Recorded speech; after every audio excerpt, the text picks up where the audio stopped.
नमस्कार, मैं जनता शिवम गौतम। और जिस तरीके से महाविकास अघाड़ी को उद्धव ठाकरे चला रहे हैं और उसका खामियाजा मुंबई वालों को, महाराष्ट्र वालों को भुगतना पड़ रहा है, उसको लेकर एक बड़ा खुलासा हुआ है। एक चीफ सेक्रेटरी की अध्यक्षता में उद्धव ठाकरे ने पैनल का गठन किया था। उस पैनल को ये जिम्मेदारी सौंपी गई थी कि अगर आरए का कार शेड हम रुकवाते हैं, उसको शिफ्ट करते हैं, तो इसको कहाँ शिफ्ट किया जा सकता है। और इसको लेकर उद्धव ठाकरे, संजय राउत और महाविकास अघाड़ी के तमाम लोगों ने 10 साइटें सुझाई थी, जिनमें से सबसे पहले नंबर पर थी बांद्रा कुर्ला कॉम्प्लेक्स की साइट, जहां पर के जो बुलेट ट्रेन बननी है उसका भी जमीन थी। और इसी को लेकर उद्धव ठाकरे की साजिश ये थी कि अगर वहां पर कार शेड बना दिया जाएगा तो उसकी वजह से बुलेट ट्रेन के काम में रोड़ा अटकाया जा सकता है और आरए से कार शेड को शिफ्ट भी किया जा सकता है। लेकिन उसी पैनल ने, जिसको कि ये जिम्मेदारी दी गई थी कि वो इन सभी जो प्रपोज साइट्स हैं इनके ऊपर डिस्कस करें, उनकी फिजिबिलिटी यानी कि उनकी व्यवहारिकता को देखें और उसमें कितनी कॉस्ट आएगी, इस चीज़ को देखते हुए, समय को देखते हुए अपनी रिपोर्ट सौंपे। उस पैनल ने, जिसके अध्यक्ष मनोज सोनिक थे, जो एडिशनल चीफ सेक्रेटरी थे, उन्होंने ये कहा था कि अगर बांद्रा कुर्ला कॉम्प्लेक्स में ये कार शेड बनाया जाता है तो कम से कम 30,000 करोड़ रुपए का नुकसान उठाना पड़ेगा मुंबई मेट्रो को, और इसमें समय भी बहुत ज़्यादा लगेगा। क्योंकि वजह ये थी कि मुंबई का जो बांद्रा कुर्ला जगह है वहाँ पर एक इंटरनल मेट्रो बन रहा है, यानी कि अंडरग्राउंड मेट्रो बन रहा है, और उसका 85% काम पूरा हो चुका था। अगर उस जगह कार शेड बनाना या डिपो बनाने की बात की जाएगी तो जो टनल बन चुके थे वो बेकार हो जाएंगे और दोबारा से उनको बनाना पड़ेगा, जिसकी कॉस्ट कम से कम 30,000 करोड़ रुपए आएगी। और उसके साथ साथ इसकी वजह से जो समय बर्बाद होगा और दूसरी जो टेक्निकल चीज़ें हैं उसकी वजह से इस जगह को मना कर दिया था मनोज सोनिक की उस कमेटी ने। उसके बाद उसने कई सारे अन्य जगह भी थी और उन जगहों को लेकर भी, उन साइट्स को लेकर भी इस कमेटी ने साफ तौर पर कह दिया था कि जो आरए से आप कार शेड बदलना चाहते हैं उसमें कहीं भी आरए का विकल्प सही तरीके से नहीं मिल सकता है। और इसको लेकर यूनिवर्सिटी की भी एक जगह थी, एक इसमें एक दूसरी जगह थी जो महालक्ष्मी रिसोर्सेज की थी, एक पोर्ट ट्रस्ट की जगह भी इसमें थी, इसके अलावा सीपर्स की जगह थी और ये जो कांजूर मार्ग की जगह है ये जगह भी शामिल थी। इसको भी उस कमेटी ने मना कर दिया था और ये कह दिया था कि अगर कांजूर मार्ग में भी डिपो बनाया जाएगा, कार शेड बनाया जाएगा, निश्चित तौर पर इससे मोटा नुकसान उठाना पड़ेगा मुंबई मेट्रो को और समय भी ज़्यादा लगेगा। ये जो सारी बातें थी ये पिछले साल हुई थी अक्टूबर में, जब महाराष्ट्र में नई सरकार बनी थी और सरकार बनते ही आदित्य ठाकरे, उद्धव ठाकरे की जिद की वजह से जो कार शेड बनने जा रहा था आरए की ज़मीन पर, उस कार शेड को कैंसिल कर दिया गया था और उसके लिए नई जगह ढूंढी जा रही थी। इन 10 जगहों पर जब कमेटी ने मना कर दिया, उसके बावजूद आदित्य ठाकरे, उद्धव ठाकरे ने कांजूर मार्ग की उस ज़मीन पर कार शेड बनाने की हामी भर दी, जिस जमीन में से 102 एकड़ जमीन केंद्र सरकार की थी, उस पर पहले से विवाद था। इसके अलावा एक प्राइवेट बिल्डर को भी पहले से लीज पर जमीन मिली हुई थी और उसने भी अपना दावा किया था। उसके बावजूद उद्धव ठाकरे, आदित्य ठाकरे ने अपने सलाहकारों के दम पर यह सब कार्रवाई की और उसकी वजह से उन्हें इतना बड़ा नुकसान उठाना पड़ा। 1 साल तक काम रुका रहा और अब आकर जब हाई कोर्ट ने इस पर स्टे लगा दिया है तो अब उद्धव ठाकरे को ये समझ नहीं आ रहा है कि वो इस पूरे मामले में करे तो करे क्या।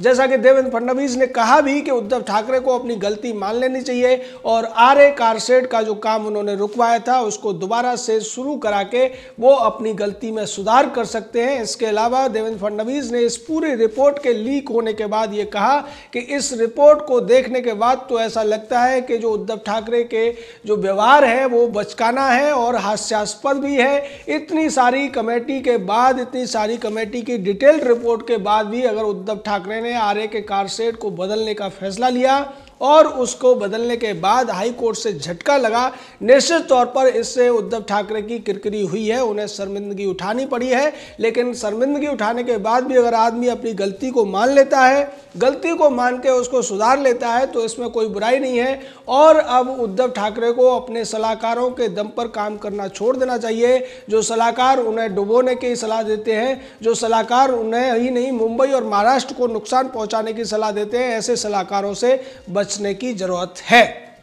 इस बयान का जो देवेंद्र फडणवीस ने दिया उसका संजय राउत ने प्रतिकार करने की कोशिश की और संजय राउत ने कहा कि हमारी सरकार सलाहकारों के दम पर नहीं चलती है, हम सोच समझकर फैसले लेते हैं। लेकिन कितना सोच समझकर फैसले लेते हैं ये तो मुंबई की जनता देख रही है, ये महाराष्ट्र की जनता, पूरे देश की जनता देख रही है कि उद्धव ठाकरे की सरकार बार बार जो गलतियां करती है उसका खामियाजा उन्हें तो शर्मिंदगी के तौर पर भुगतना ही पड़ता है, बल्कि महाराष्ट्र और मुंबई को उसका खामियाजा समय और धन की बर्बादी के तौर पर देखना पड़ता है। इस पूरे मामले में किरीट सोमैया ने भी ट्वीट किया और उन्होंने कहा कि किस तरीके से आदित्य ठाकरे शुरू से ही आरए के कारशेड का विरोध कर रहे थे और आदित्य ठाकरे की जिद को पूरा करने के लिए ही उद्धव ठाकरे ने वहां से कारशेड को शिफ्ट किया था। सरकार बनते ही उन्होंने सबसे पहला बड़ा फैसला यही लिया था कि आरए में जो कारशेड बन रहा था जिसका 25 से 30% काम पूरा हो चुका था, उस कारशेड के काम को रुकवा कर उसको दूसरी जगह शिफ्ट करने का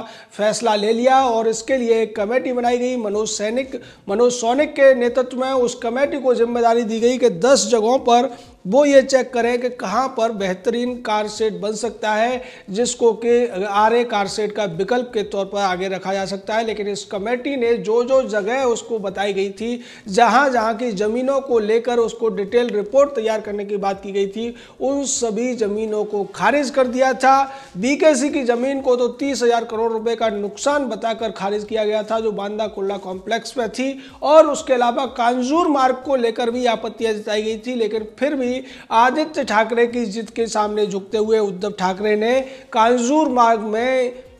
जो कि गोरेगांव के पास पड़ता है वहाँ पर ये कारशेड बनाने की हामी भर दी और उसको लेकर ज़मीन का अलॉटमेंट भी कराया गया, जिसको लेकर याचिकाएं लगाई गई हाई कोर्ट में। हाई कोर्ट ने इस पूरे मामले पर स्टे दे दिया और अब इसकी जो अगली सुनवाई है फरवरी में होनी है।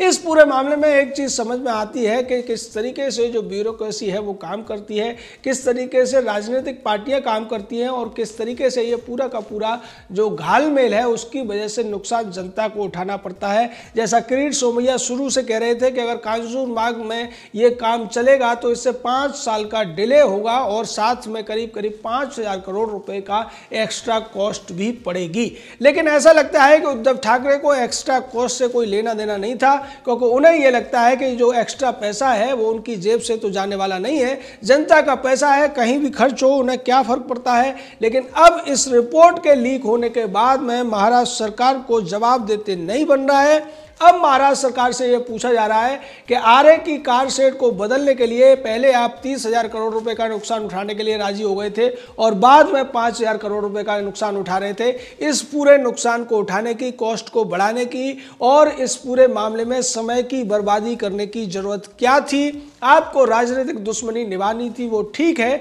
लेकिन राजनीतिक दुश्मनी के लिए अगर जनता को भुगतना पड़े, जनता को नुकसान उठाना पड़े, मुंबई मेट्रो को नुकसान उठाना पड़े तो ये निश्चित तौर पर स्वीकार्य नहीं है। और आपको याद होगा जब हाईकोर्ट का फैसला आया तो संजय राउत ने और उद्धव ठाकरे की तरफ से यह कहा गया था कि जनता का नुकसान नहीं होना चाहिए, हम महाराष्ट्र के विकास के लिए, मेट्रो के विकास के लिए ये सब कर रहे हैं और मेट्रो का विकास इससे रुक जाएगा। उन्होंने सीधे तौर पर हाईकोर्ट को भी चेतावनी देने की कोशिश की थी और हाई कोर्ट के फैसले को संजय राउत ने दुर्भाग्यपूर्ण बता दिया था। लेकिन यहाँ पूरे के पूरे मामले में जिस तरीके से अब मनोज सौनिक की रिपोर्ट सामने आई है उसके बाद तो ये लगता है कि सीएम उद्धव ठाकरे को समझ जाना चाहिए और उन्हें ये ध्यान रखना चाहिए कि वो जनप्रतिनिधि के तौर पर मुख्यमंत्री है, जनता मालिक है, जनता का इस तरीके से नुकसान करेंगे, इस तरीके से लूट खसोट करेंगे, निश्चित तौर पर जनता उन्हें माफ़ नहीं करेगी। महाविकास अघाड़ी के नाम पर जो पसोटावाद महाराष्ट्र में उन्होंने चला रखा है, पवार सोनिया ठाकरेवाद, उसका खामियाजा जनता को भुगतना पड़ रहा है। लेकिन इतने बड़े स्तर पर भुगतना पड़ेगा ये इस रिपोर्ट के सामने आने के बाद में पूरी तरीके से स्पष्ट हो गया है। अब चूंकि कारशेड बनने में इतना डिले हो रहा है उसकी वजह से मुंबई मेट्रो का जो डेवलपमेंट था, जो निर्माण कार्य है वो भी इससे प्रभावित हो रहा है, क्योंकि कहीं भी मुंबई मेट्रो में जो लाइनें पड़ रही है उनमें ये ध्यान रखने की अभी उनको ज़रूरत है कि कारशेड कहाँ पड़ेगा, क्योंकि ज़्यादातर जो मेट्रो लाइनें हैं उनसे कारशेड से उन्हें जोड़ना पड़ेगा, वहाँ जाके मेट्रो गाड़ियाँ खड़ी होंगी, उनकी सर्विसिंग होगी और डिपो के तौर पर वहाँ काम होगा। तो अब इस पूरे मामले को जिस तरीके से लटकाने का काम उद्धव ठाकरे ने कर दिया है, आदित्य ठाकरे के बचकानेपन की वजह से अगर आदित्य ठाकरे इस पूरे मामले में अपने अहम का मुद्दा नहीं बनाते, घमंड को साथ में नहीं रखते, तो शायद आरए में जो कार सेट बन रहा था वो बनने में अब आधे से ज़्यादा बन चुका होता। लेकिन चूंकि उन्हें देवेंद्र फडणवीस के फैसले को पलटना था, चूंकि आदित्य ठाकरे शुरू से इस पूरे मामले में नेता बनने की कोशिश कर रहे थे और आरए में जो विरोध प्रदर्शन भी हुए थे उसको लेकर भी आदित्य ठाकरे का नाम सामने आया था। इस तरीके से मुंबई मेट्रो को अगर नुकसान पहुंचाने में किसी को सबसे बड़ा दोषी माना जा सकता है तो वो आदित्य ठाकरे है। और आदित्य ठाकरे के पिता ने अपने बेटे की जिद को पूरा करने के लिए जिस तरीके से फैसले लिए, पहले एक कमेटी का गठन किया, 10 साइट उसको बताई गई, 10 की 10 साइट पर कमेटी ने ऑब्जेक्शन जताया और ये कहा कि ये जो 10 जगह आपने सुझाई हैं इनमें से कोई भी जगह आरए से बेहतर नहीं हो सकती है। उसके बावजूद उद्धव ठाकरे ने अपनी जिद पर अड़ते हुए, अपने बेटे की जिद पर अड़ते हुए या कहें कि बाल हट को मानते हुए मुंबई मेट्रो को इतना बड़ा नुकसान दिया। और अब जब हाईकोर्ट ने इस पूरे मामले में स्टे लगा दिया है,